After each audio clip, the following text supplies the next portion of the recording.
بسم اللہ الرحمن الرحیم۔ السلام علیکم۔ دنیا کے حالات پر نظر ڈالیں تو ایسے بہت سے واقعات ہیں جو آج کل ہو رہے ہیں، لیکن لوگ ان واقعات کو اتنی اہمیت نہیں دے رہے۔ ہم مسلمان ان واقعات کو نشانیوں کے طور پر جانتے ہیں، وہ نشانیاں جو آخری آسمانی کتاب قرآن مجید میں آیات کی شکل میں موجود ہے۔ قرآن صرف ایک کتاب نہیں بلکہ یہ ان نشانیوں کی کتاب ہے جو ہماری اس وسیع کائنات میں موجود ہیں، اور قیامت قائم ہونے کا ذکر بھی قرآن میں موجود ہے۔ قیامت سے پہلے کی بہت سی نشانیاں قرآن اور حدیث میں موجود ہیں،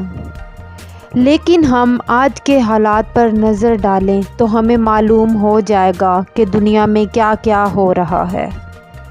دنیا اس وقت ایک بہت بڑی آفت میں نظر آ رہی ہے۔ پچھلی ویڈیو میں نے آپ کو بتایا تھا کہ اس وائرس کو دجالی پیروکاروں نے بنایا ہے، جس سے وہ اپنے نیو ورلڈ آرڈر کو لانے کی تیاریاں کر رہے ہیں،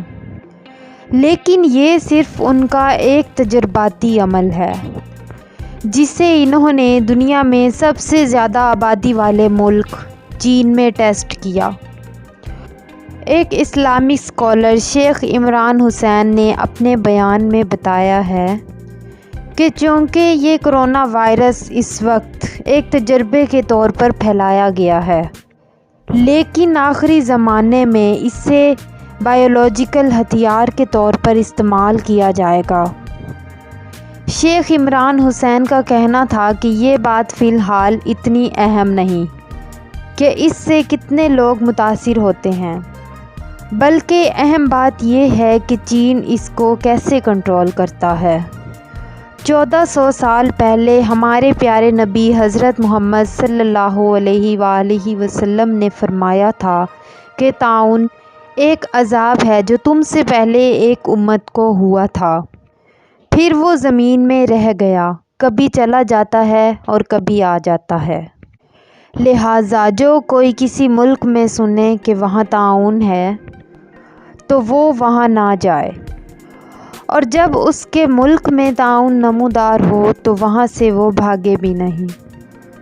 1400 سال پہلے حضرت محمد صلی اللہ علیہ وآلہ وسلم نے فرمایا تھا کہ جہاں طاعون ہو وہاں سے نہ بھاگو۔ انگلش میں اس عمل کو کوارنٹین کہا جاتا ہے، یعنی کسی وبائی مرض میں مبتلا شخص کو باقیوں سے الگ کر دینا۔ اور آج ہم دیکھ رہے ہیں کہ کیسے باقی دنیا 1400 سال پہلے کہی گئی بات پر عمل کر رہی ہے، یعنی جو لوگ چین اور اس متاثرہ بیماری والے علاقوں میں داخل ہوتے ہیں یا وہاں سے نکلتے ہیں تو سب سے پہلے انہیں پوری طرح چیک کیا جاتا ہے کہ کہیں ان لوگوں میں تو یہ وائرس موجود نہیں، اور پوری تسلی کرنے کے بعد ان لوگوں کو آگے جانے دیا جاتا ہے۔ لیکن ان تمام کاموں کو اور خاص طور پر چین کی حکومت کو یہ دجالی پیروکار انتہائی غور سے دیکھ رہے ہیں۔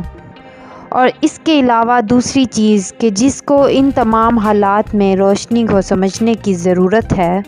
وہ یہ ہے کہ قیامت سے پہلے تمام عرب کا اس دنیا سے خاتمہ ایک وبا سے ہوگا۔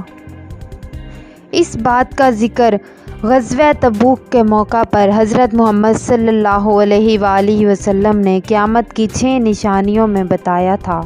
کہ ایک وبا جو تم میں شدت سے پھیلے گی، جیسے بکریوں میں طاعون پھیل جاتا ہے۔ اس لیے عرب کے لوگ اس کرونا وائرس سے سب سے زیادہ فکر مند نظر آتے ہیں، کیونکہ حدیث کے مطابق عربوں میں ایک ایسی ہی وبا پھیلے گی۔ اس حدیث کا اندازہ ان دجالی پیروکاروں کو بھی ہے، اس لیے انہوں نے اس وائرس کا تجربہ چین میں کر کے تسلی کر لی ہے